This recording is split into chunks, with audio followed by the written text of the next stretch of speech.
Some subpoenas to individuals and businesses sought statistical data and analysis relating to donors and fundraising efforts. Arctic Frost was the vehicle by which FBI agents and DOJ prosecutors could improperly investigate the entire Republican political apparatus. Contrary to what Smith has said publicly, this was clearly a fishing expedition. If this had happened to Democrats, they'd be as rightly outraged as we are outraged. We're making these records public in the interest of transparency and so that the American people can draw their own conclusions. Senator Johnson. Thank you, Chairman Grassley. I want to thank the chairman. I want to thank his staff for their tenacity and their cooperation in all of our joint investigations. I think it's important to note that the records that we are now making public for personal transparency were not obtained from the agency. They were obtained through a whistleblower. So my first point is we need more whistleblowers. We need people, men and women inside these agencies who have integrity, who want to see the integrity and credibility of the Department of Justice, of the FBI restored, come forward. Because right now I think Kash Patel, Pam Bondi are overwhelmed by all the messes they're trying to clean up. Their agencies have been, lost a lot of personnel. People simply couldn't serve the Trump administration. It's hard to hire people because of all the lawfare. And there's still partisan actors burrowed in trying to sabotage their efforts. So we need whistleblowers. The reason they come forward to Chairman Grassley is because he's been such a champion of whistleblowers. So again, I thank him for that. What is revealed in those 1,700 pages of documents, in those 197 subpoenas, is nothing short of a Biden administration enemies list. I'm old enough to understand how toxic a term that was under Richard Nixon. This is far worse, orders of magnitude worse. People need to understand how politicized the Biden administration turned all these agencies. And again, the best way to describe President Biden's attitude were his exact quotes. He thought basically half America were domestic terrorists. In September 2022, in front of Independence Hall, he said, Donald Trump and the MAGA Republicans represent an extremism that threatens the very foundation of our republic. A year later, in New York City, Donald Trump and his MAGA Republicans are determined to destroy American democracy. Now, nothing could be further from the truth. That is a level of paranoia that's actually astonishing. But the fact that 38 Wisconsinites are on that enemies list, I know most of those individuals. They are God-fearing, country-loving, law enforcement supporting people who want to see America succeed. The fact that they are on a Biden administration enemies list, were targeted by that administration, is outrageous. It should shock every American. And so I am calling on, and I appreciate all the members of the Judiciary Committee, we need to get to the bottom of this. We need to do everything we can to assist Director Patel and AG Bondi in making sure that they have the staff to take control of these agencies. That they're the heads of them. I don't think they have the control. I think they're being sabotaged within. But the American people need to understand exactly what happened. And again, I'm calling on members of the Judiciary Committee to help Senator Grassley and myself get to the bottom of this so we can expose this, so this doesn't happen again in America. This has to end. With that, I'll turn it over to Senator Cornyn. I want to thank Senator Grassley and Senator Johnson for their perseverance in this investigation. This is the United States of America. It's not a banana republic. It's not a country that condones partisan lawfare against your political opponents. We don't have the time to go through all of the many ways that the Democratic Party and President Trump's opponents tried to target him and tried to destroy him, including people like James Comey, who single-handedly wanted to get a special counsel appointed, where a 2-year investigation followed with no result, no evidence of any legal violation. But I can't think of any greater evidence of weaponization in the fact, as you heard from Senator Grassley and Senator Johnson, this extended far beyond President Trump and extended to President Trump's supporters, not only here in the United States Senate, but more broadly. Jack Smith did not act alone. Yes, he was a special counsel. He was appointed by Merrick Garland, and he had responsibilities to report to Merrick Garland, the Attorney General, Joe Biden's Attorney General, under the rules regarding special counsel. Merrick Garland was a member of Joe Biden's cabinet. He was willing to do whatever Joe Biden and his political operation wanted him to do, including destroying President Trump, including abusing our justice system for partisan purposes. And here, to me, is the most troublesome part of all this. If they would do that to the President of the United States, if they would do this to United States senators and members of Congress, what would they do to you? People who don't enjoy the bully pulpit or the platform that elected representatives have. This ought to be a chilling message to each and every American who loves this great country and believes in our constitutional system and equal justice under the law. Thank goodness for Senator Grassley and Senator Johnson for their investigation, but we will get to the bottom of this. Senator Cruz. Arctic frost is Joe Biden's Watergate. Merrick Garland was a fundamentally corrupt attorney general. Jack Smith was a fundamentally corrupt prosecutor. This was a political enemies list from the beginning. 197 subpoenas for 430 Republican entities and individuals. That is an absolute and egregious abuse of power. The Biden Justice Department signed off on issuing subpoenas for the phone records of at least 9 U.S. senators.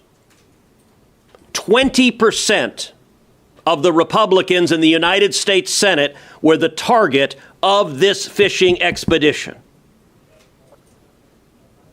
They did so in complete contravention of the Constitution, of separation of powers, of the speech and debate clause, of free speech, of basic rights of privacy. This is an executive who believes it is justified spying on their opponents in the legislature because they convince themselves the ends justify the means. I want to talk to you about one of those subpoenas. One of those subpoenas went from Jack Smith to AT&T, seeking my cell phone communications. It went to AT&T, and I actually want to commend AT&T for doing the right thing. AT&T is based in Texas. AT&T looked at that subpoena, and they went to their legal counsel. And they said, what should we do with that subpoena? And their legal counsel said, you cannot comply because this is protected by the speech and debate clause of the U.S. Constitution. And so AT&T declined to comply, did not hand over my cell phone records. Now, one might ask, ordinarily, a phone company being asked to hand over the phone records of a sitting senator would notify that senator. Well, there was a reason AT&T did not do so. Accompanying the subpoena was an order, which I have in my hand right here, an order that was signed by Judge James E. Boasberg. Now, who is Boasberg? Boasberg is that radical leftist judge who is out of control, who has been issuing nationwide injunctions, one after the other, trying to stop President Trump from carrying out his mandate from the voters. Judge Boasberg issued an order to AT&T and signed that order prohibiting AT&T from informing me of this subpoena for at least 1 year. And Judge Boasberg gave the basis for that order, and I'm going to quote from the order Judge Boasberg signed. The court finds reasonable grounds to believe that such disclosure will result in destruction of or tampering with evidence, intimidation of potential witnesses, and serious jeopardy to the investigation. That's an order a judge signed. Now, I can tell you right now, there is precisely zero evidence to conclude that I am likely to destroy or tamper with evidence or to intimidate potential witnesses. Zero evidentiary basis for that. This order is an abuse of power. This order is a weaponized legal system. My assumption, we don't have the subpoenas that were issued for the other senators, but my assumption is Judge Boasberg printed these things out like the placemats at Denny's, one after the other. We don't know that for a fact, but I feel confident that he concluded it's likely that Lindsey Graham would destroy evidence, and Marsha Blackburn would destroy evidence, and Eric Schmidt would destroy evidence, and Chuck Grassley would destroy evidence. If a litigant makes a claim for which there is no factual basis, that litigant is subject to sanctions in federal court. And if a judge signs an order reaching a factual conclusion for which there is zero evidence whatsoever, that judge is abusing his power. I am right now calling on the House of Representatives to impeach Judge Boasberg. Judge Boasberg put his robe down, stood up and said, "Sign me up to be part of the partisan vendetta against 20% of the Republicans in the Senate." That is a dereliction of duty and a violation of the judicial oath. And I want to thank Chairman Grassley and Chairman Johnson for pursuing this tenaciously like a dog on a bone. We are going to get the answers of every person who signed off on this abuse of power, and mark my words, there will be accountability for these zealots who wanted to corrupt the Department of Justice and corrupt the judiciary in order to try to attack their enemies list. That is unconstitutional, it is immoral, and it is wrong. Senator Kennedy. I'm next. We didn't have you on the list because you said you were here. You can be Well, I'm one of those senators that did have their records revealed. Verizon is my wireless carrier, and Verizon never challenged, never moved to quash. They complied with the subpoena that went forward on our records. Now, Ted talked about the speech and debate clause. This is also a violation of our First Amendment and Fourth Amendment rights. It is a violation of the separation of powers. It is a violation of the Stored Communications Act. I am looking forward to bringing Jack Smith before us. I am looking forward to bringing the wireless companies before us and finding out exactly what happened. No citizen of the United States should ever be subject to treatment like this.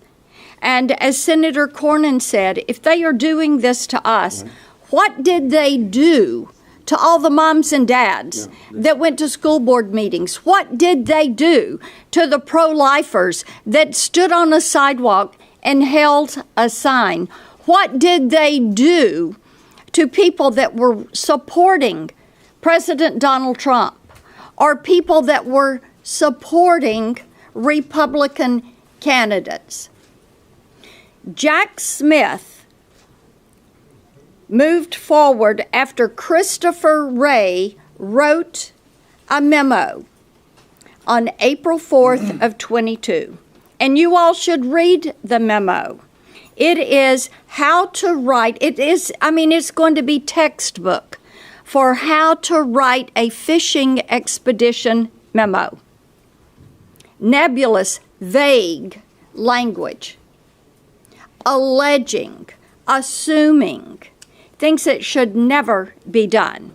And then Lisa Monaco puts her mark on it, encouraging Merrick Garland to sign it so that they could put Jack Smith in as a special counsel. Thank goodness Kash Patel has fired every single person that was in that CR-15 unit, every single one of them. But we need to have hearings.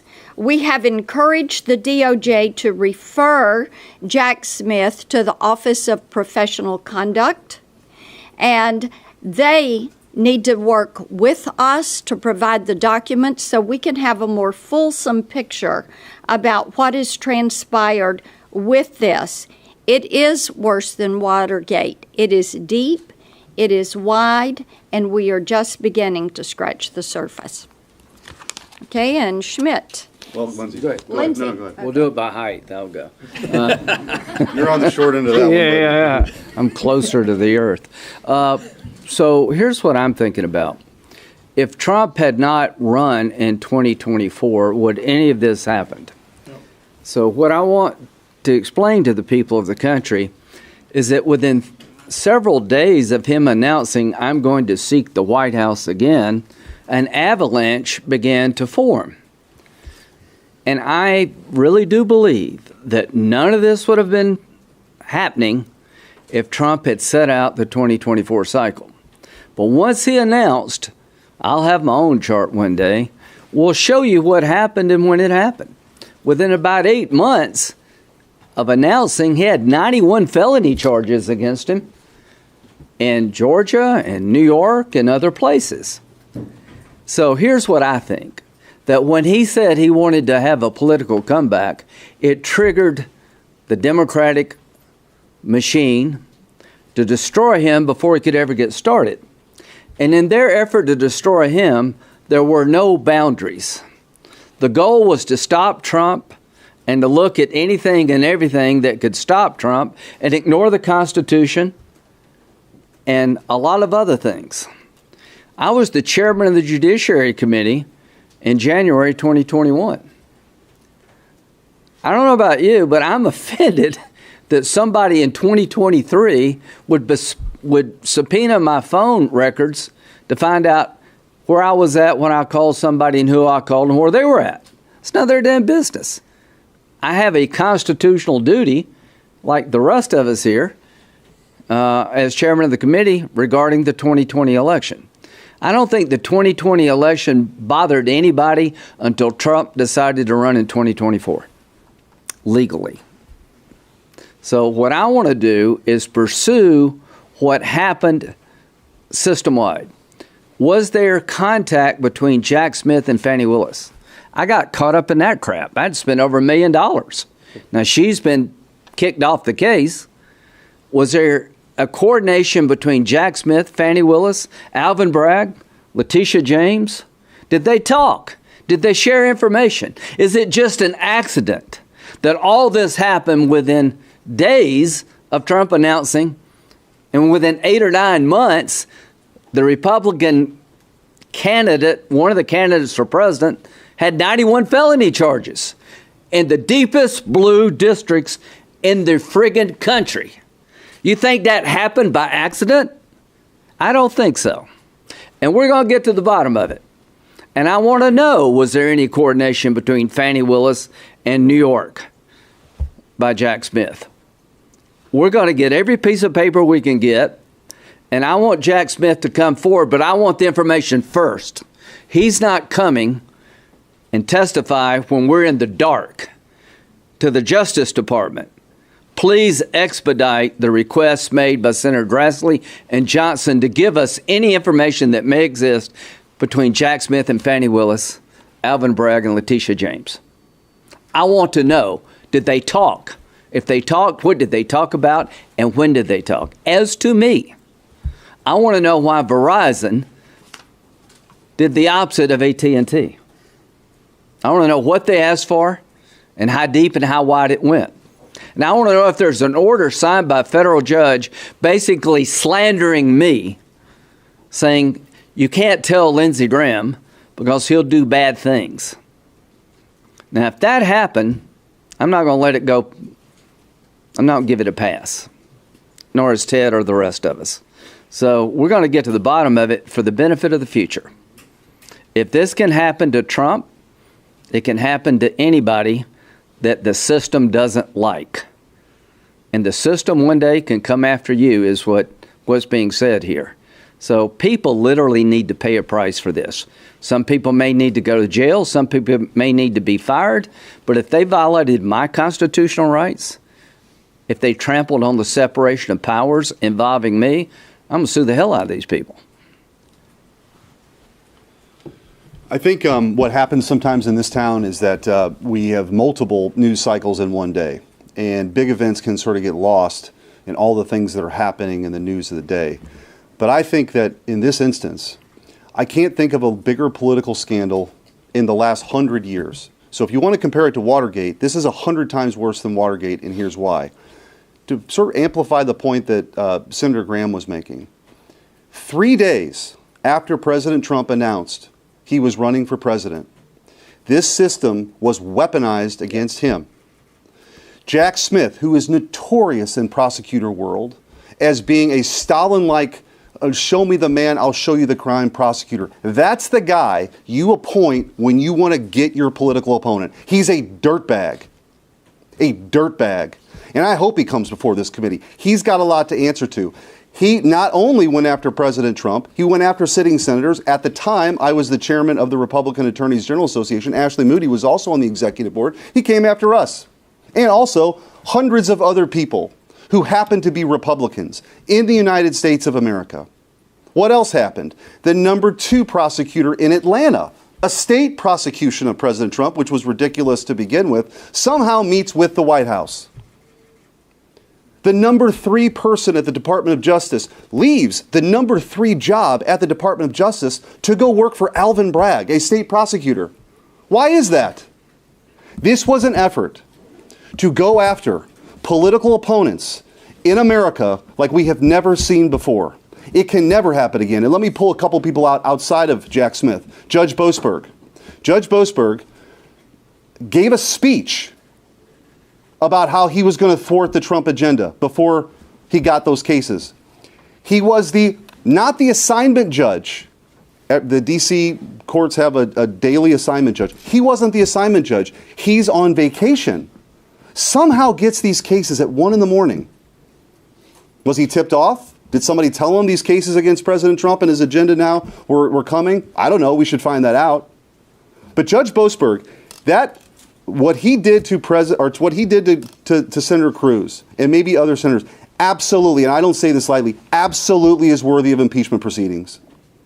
There has to be accountability. The American people have heard a lot about this, and you're going to hear more. We should have Watergate-style hearings on this for months.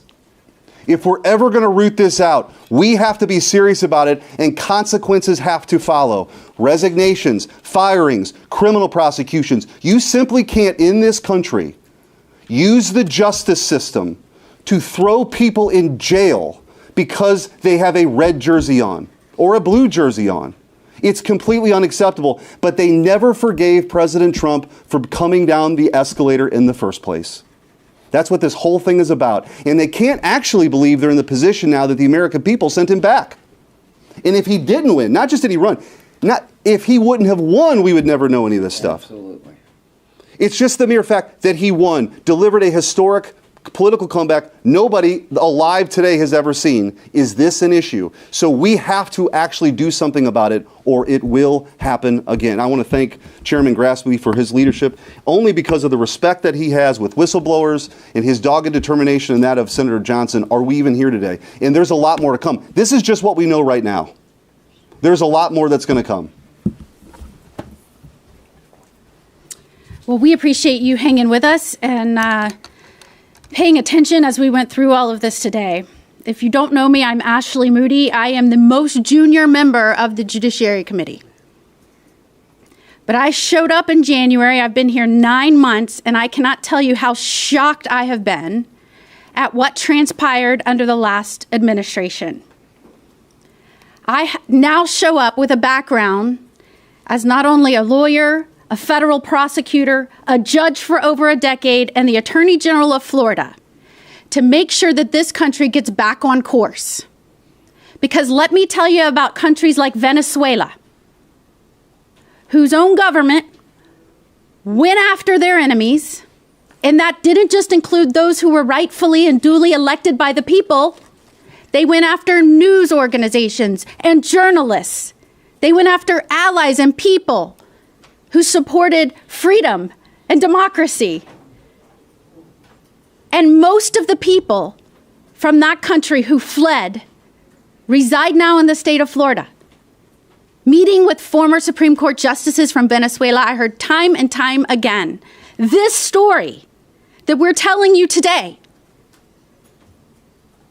You heard Senator Cruz tell you that a judge said that he may destroy evidence. This is one of the preeminent lawyers in our country who argued in front of the Supreme Court, who has dedicated his life to service, who fights for the future of this country. And you had an administration go after him. If you are issuing subpoenas, you're saying they're related to a criminal investigation. And you had a judge say that he could destroy evidence. Think about that.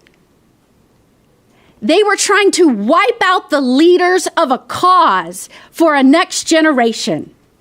From elected leaders to news media, multiple outlets, journalists, even donors. If you're watching this right now, oh yes, there were even subpoenas issued on donors.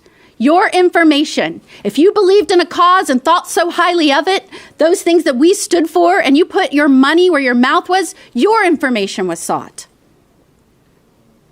So when you hear them say, imagine that they're doing this to us, they could do this to you, they did do it to you. And we only know this because the president was elected again. And I can tell you right now, you've heard them say we need to do our jobs. Impeachment needs to be on the table. Impeachment wasn't just a theory or an idea or some hypothetical one day. If there was ever an instance to root out judges that were not following the law or not being independent or were not living up to their oath, this is it. Impeachment cannot be a scarecrow. We must use that tool to make sure the public can trust in our judiciary again, can trust in our justice system again.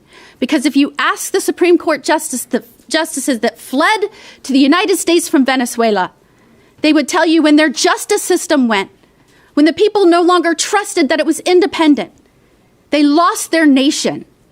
And I, for one, as the rookie of judiciary and the rookie of the United States Senate, are here to fight for this country. It will not fall under our watch. And you have our word. Hear, hear. Direct your questions to whichever senator you want to ask them to. Go ahead. Thank you so much. To anyone. I'm Allison Seimer with Lindell TV, and Mike Lindell himself is actually mentioned in the judiciary document release involving Arctic frost. When can Lindell and really all other Americans know what to extent and by what means they were targeted and or surveilled in all of this? And will there be a full list released of every American that was involved? Well, I think my colleagues could speak to this as well, but I think that we're going to just prove what the government has tried to do. We get more documents to do it, and we don't know everybody that's probably been involved yet, but we've got evidence that too many people, and this process should have never gone ahead. Anybody else want to say anything? Okay, go ahead. Thank you, sir. I know we've had a lot of special counsels in recent years, and I know that you guys in the judiciary are planning on investigating this. Is this something that you think the Trump administration should appoint a special counsel to investigate? I'd love to handle that. Yeah. So having been involved in investigations now for about 10 years, the first thing I notice when there's a special counsel or a criminal investigation, we never get access to the information. And if crimes aren't charged, that all gets sealed, and the American public never knows what happened. So I've called on Kash Patel, Pam Bondi, do a rigorous internal investigation for the purpose of turning those documents over to Congress so that we can examine people, we can take testimony, we can hold hearings, so the American people know what happened. We bind this up in a legal process right away, we'll never know. So I am, at some point in time, criminal referrals, at some point in time, criminal investigations, prosecutions, or special counsels, but that should not be the first thing we should do. I would see this process, if a special counsel was appointed, whoever made that decision to appoint it, they'd want to shut down our investigation. Yes, over there. Senator Grassley, do you agree with your colleagues that Judge Boasberg should be impeached? And if so, what do you think that process would look like? I'm sorry, I've got hearing problems, so speak louder. Do you agree with your colleagues that Judge Boasberg should be impeached, as they just mentioned? And if so, how would that process play out?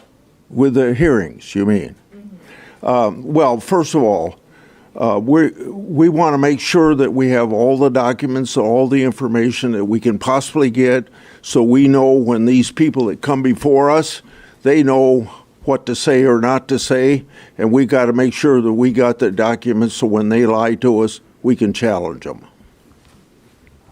Can I say something about that? Impeachment starts in the House. And I think what Ted's saying is based on this order, he hopes the House will look at whether or not this judge abused his authority. I am 1,000% supportive of that idea. I cannot believe that a federal judge would sign an order informing a senator for a year regarding a request coming from Jack Smith because they think Ted Cruz would tamper with witnesses, withhold, or destroy evidence. That's unbelievable. What made you think that? What evidence did you have? That really did shut down the systems as it's supposed to. You're supposed to tell us when we have our phone records asked for. That's actually a law somewhere. Well, the judge overrode that. Why? How could he possibly conclude that?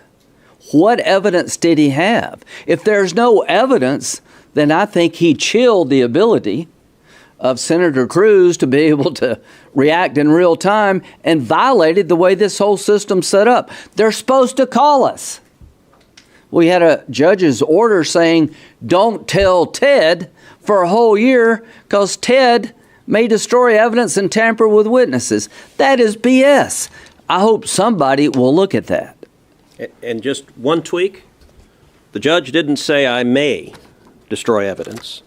The judge signed an order that says the court finds reasonable grounds to believe that such disclosure will result in destruction of or tampering with evidence, intimidation of potential witnesses, and serious jeopardy to the investigation. And that is utterly without basis in fact. There was no evidence to support that. If the prosecutor made that representation, the prosecutor perjured himself. Amen. And I'd bet $20 this judge cranked out an order like that for every single senator down up here. We just happen to have mine, but it's boilerplate. If you're a Republican, you're on the enemies list, I find that you will destroy evidence. And so we're going to let the executive surveil you without Congress ever knowing about it. Let me apologize to you for not hearing your question right. Sir. Can we talk about a little bit about what these subpoenas were looking at, what they were trying to pull back? Are we talking about fundraising around January 6th? We just didn't really get a clear understanding of what those subpoenas were, what they were trying to look at in these Republican organizations. Well, an awful lot of it was about the elector case, which you have to understand. I mean, in Wisconsin, we had an alternate slate of electors. We had probably the most experienced and knowledgeable election attorney Judge Trupus, handled the president's case. He thought it was in the best interest of his client that he would appoint an alternate slate of electors. So if he prevailed, he wouldn't end up like Al Gore before the Supreme Court. Well, even if you win, you don't have an alternate slate of electors. They tried to criminalize that. Even though our Attorney General's office said that there was nothing improper about that alternate slate of electors, the news calls those fake electors, the Attorney General now of Wisconsin is trying to put Judge Troupas away for life. He's trying to criminalizing. He's indicting him on felonies. So a lot of it was about the whole alternate elector part. But, you know, by and large, it was just a weaponization. It was. I mean, the timeline, I meant to do that. I want to keep my remarks short, but let's just go through the timeline. It's important. In April of 2022, Garland approves that elector case. Okay, that's April 22. August of 22, they raid Mar-a-Lago. September 19th was the first subpoenas issued in this whole investigation. As other senators have pointed out, November 15th, Trump announces candidacy. 3 days later, Jack Smith is appointed. June 2023, Jack Smith indicts Trump. August, he indicts him again. In August 6th, there's a briefing on Jack Smith's Arctic Frost case revealing log call collection from 9 members of Congress. That happened, after all this occurred. What are they doing collecting records after that point?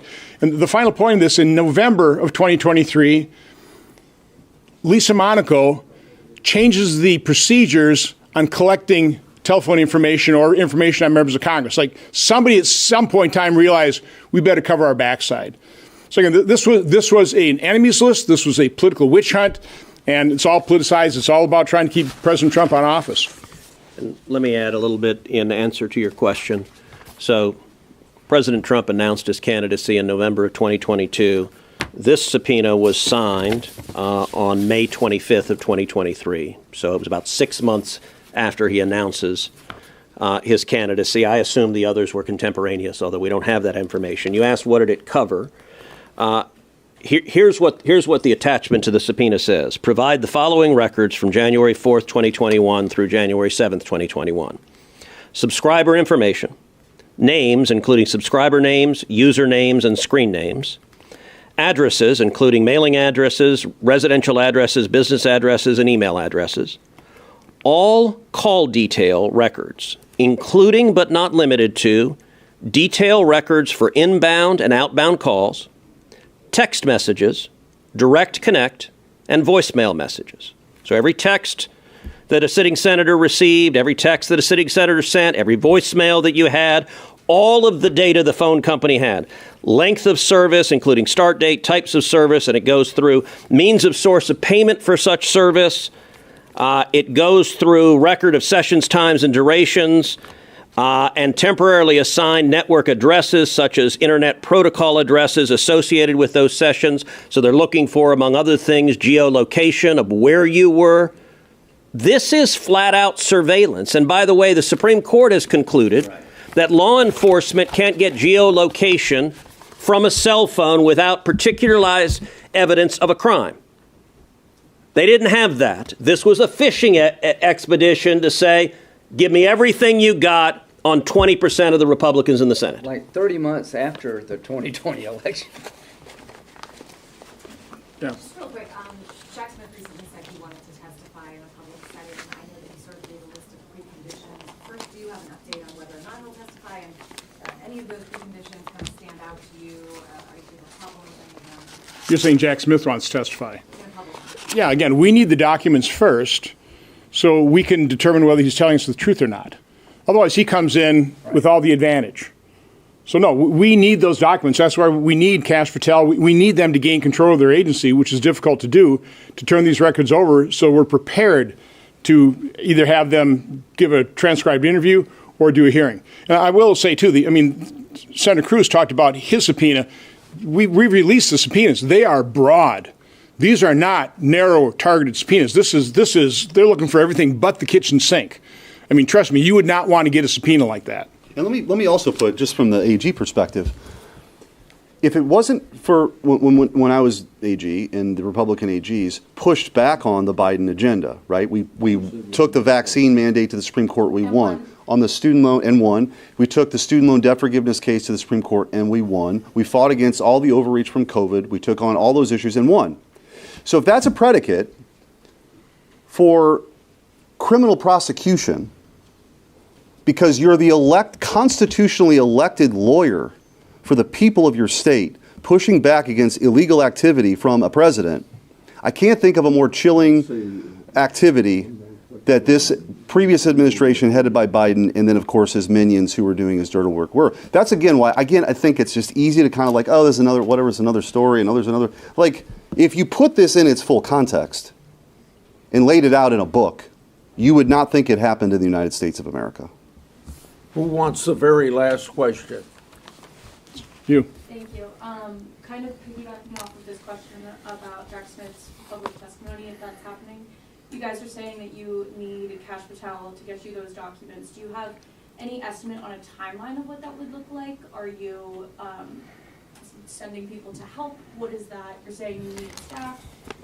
So what I can just say in terms of my own staff's working with Kash Patel, and again, he's doing everything he can, but we're getting reports that they are having very difficult time getting documents. I ran the same problem with Bobby Kennedy or HHS. He's for radical transparency. It took months for him to break the logjam inside HHS to give us the documents. So again, this is a challenge. That's why he's, again, the Judiciary Committee's got to do everything they can to help Kash Patel get control of his agencies, get us those documents. From my perspective here, I would simply say this, that I think that we're getting maximum cooperation from the FBI, somewheres in the bowels of the Department of Justice.